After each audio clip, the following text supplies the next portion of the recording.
Hello friends, आपका हमारे YouTube channel पर स्वागत है। आज हम आपके साथ बात करेंगे उन ऑपरेशनों के बारे में जिनसे प्लास्टिक पार्ट्स बनाए जाते हैं। जी हाँ, चाहे वो डेली यूज के प्रोडक्ट्स हों, टॉयज हों या ऑटोमोबाइल के पार्ट्स हों या फिर अदर प्लास्टिक प्रोडक्ट्स हों, उन पार्ट्स को कैसे बनाया जाता है, कौन सी मशीन इस्तेमाल की जाती है और कौन सी मशीन के थ्रू कौन सा पार्ट बनाया जाता है। आज हम कंप्लीटली डिस्कस करेंगे आपके साथ। साथ ही हम देखेंगे कि प्लास्टिक पार्ट्स में कौन-कौन से डिफेक्ट्स जनरेट होते हैं। तो आइए डिस्कस करते हैं। सबसे पहले अगर हम देखें तो कॉमनली 8 टाइप्स की मशीन हैं जो प्लास्टिक पार्ट्स को बनाने में उपयोग की जाती हैं। नंबर 1 इंजेक्शन मोल्डिंग है, एक्सट्रूजन है, ब्लो मोल्डिंग है, कंप्रेशन मोल्डिंग है, ट्रांसफर मोल्डिंग है, थर्मोफॉर्मिंग है, रोटेशनल मोल्डिंग है और कैलेंडरिंग है। ये 8 टाइप्स की मशीन हैं जिनका उपयोग प्लास्टिक पार्ट्स को बनाने में किया जाता है। आइए क्रम बाई क्रम समझते हैं कि कौन सी मशीन का उपयोग किस प्रकार के पार्ट्स को बनाने में इस्तेमाल किया जाता है। सबसे पहले हम बात करते हैं इंजेक्शन मोल्डिंग की। इंजेक्शन मोल्डिंग की जो मशीन होती है उसका जो ओवरव्यू होता है कुछ इस प्रकार का होता है, जिसमें हॉपर के थ्रू मटेरियल को डाला जाता है, जहाँ पे प्लास्टिसाइजिंग होता है, जहाँ पे टेम्परेचर कंट्रोल यूनिट लगी होती है और यहाँ पे मोल्ड लगा होता है। आपको बता दें दोस्तों कि जो मोल्ड होता है, मोल्ड उसे कहते हैं जिसके थ्रू कोई पार्ट का स्ट्रक्चर दिया जाता है। यानी कि मोल्ड में उस पार्ट का स्ट्रक्चर बना होता है, ठीक है? प्लास्टिक उस पे जाता है और उसी मोल्ड के आकार को ले लेता है, ठीक है? तो मोल्ड एक प्रकार का टूल होता है, ठीक है? तो इंजेक्शन मोल्डिंग की अगर हम बात करेंगे तो इसमें molten plastic is injected into mould.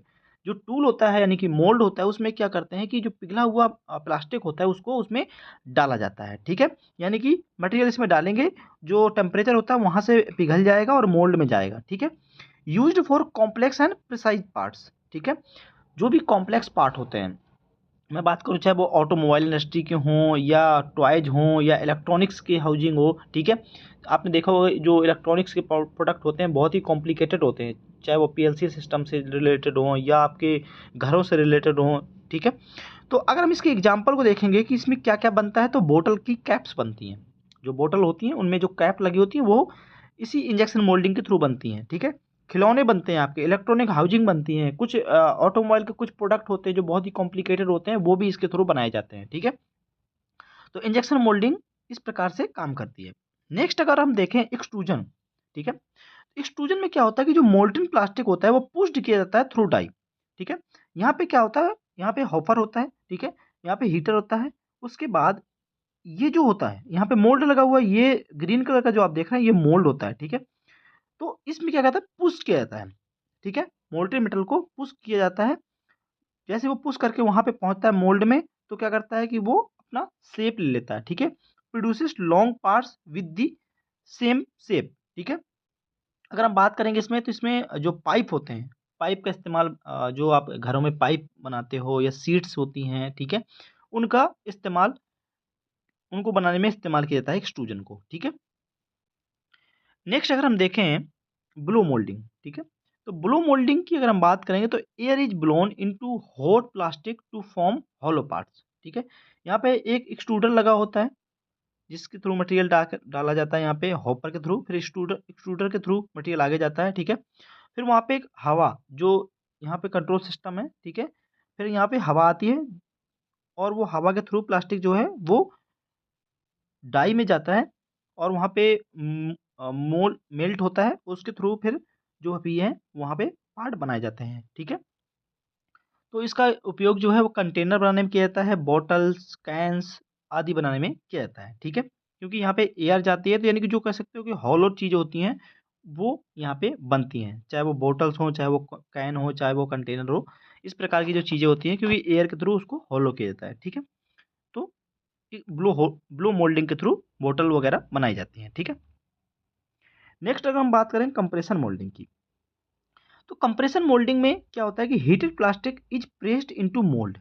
Heated plastic, ठीक है? यहाँ पे मोल्टेड नहीं होता, बस उसको गर्म किया जाता है, ठीक है? उसको किया जाता है कि उसको मोल्ड में प्रेस किया जाता है।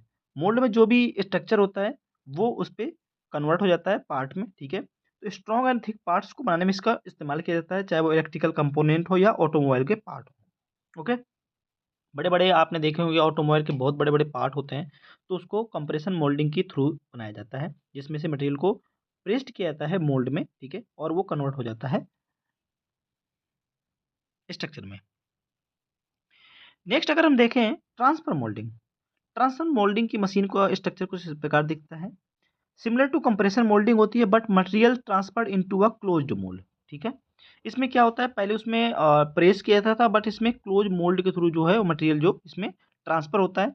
इसका जो यूज़ है वो अगर हम बात करेंगे तो थर्मोसेट के जो पार्ट्स होते हैं वो उसका बनाया जाता है, इसका इस्तेमाल किया जाता है, ठीक है? नेक्स्ट अगर हम बात करेंगे थर्मोफॉर्मिंग। थर्मोफॉर्मिंग जो है आपका वो इसमें heated plastic sheet is shaped over a mould.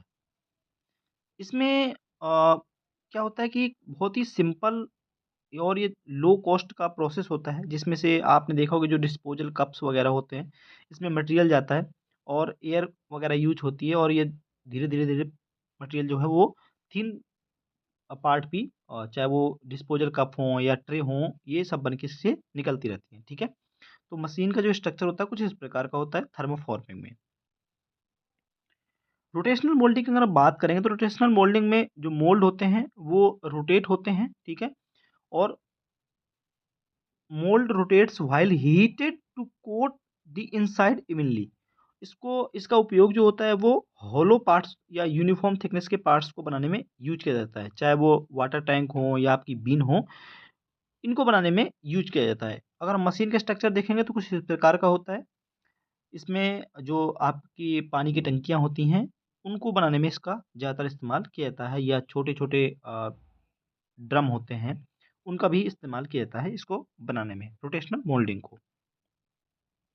अगर हम बात करें कैलेंडरिंग, कैलेंडरिंग का जो प्रोसेस है, कैलेंडरिंग को जो कैलेंडरिंग मशीन का यूज़ किया जाता है, वहाँ पे जहाँ पे प्लास्टिक की फ़िल्म बनाई जाती हैं, आपकी शीट बनाई जाती हैं, वहाँ पे इसमें रोलर लगे होते हैं, ठीक है? और इसको प्लास्टिक को थिन शीट में कन्वर्ट करने के लिए इसका इस्तेमाल किया जाता है। तो कैलेंडरिंग ऑपरेशन जो है, यानी कि कैलेंडरिंग मशीन का जो यूज़ किया जाता है, प्लास्टिक की शीट्स बनाने में, फ़िल्म बनाने में प्लास्टिक की, ठीक है? जो आप पॉलीथीन बैग वगैरह देखते हो, ये कैलेंडरिंग ऑपरेशन से ही बनाए जाते हैं। अगर हम प्लास्टिक में देखें कुछ डिफेक्ट्स भी आते हैं, जिनमें से कॉमन जो डिफेक्ट होते हैं वो फ्लैश यानी कि एक्स्ट्रा थिन प्लास्टिक जो है वो एज में रह जाता है जिसको फ्लैश बोलते हैं, ठीक है? सिंक मार्क यानी कि डेंट जो स्मॉल छोटे-छोटे डेंट होते हैं उनको सिंक मार्क बोला जाता है। वेल्ड लाइन जहाँ पे जॉइंट होता है वहाँ पे एक लाइन बन जाती है उसको वेल्ड लाइन बोला जाता है। बबल और वॉइड्स आ जाते हैं छोटे-छोटे जो एयर ट्रैप्ड होते हैं, ठीक है? बर्न मार्क्स अगर प्लास्टिक ज़्यादा जल गया है तो वहाँ पे बर्न मार्क्स आते हैं। तो कुछ ये डिफेक्ट होते हैं कॉमनली जो कि प्लास्टिक में आते हैं, ठीक है? तो उम्मीद करते हैं आपको वीडियो पसंद आया होगा। अगर वीडियो पसंद आया तो वीडियो को लाइक और चैनल को सब्सक्राइब ज़रूर करिएगा। Thank you for watching.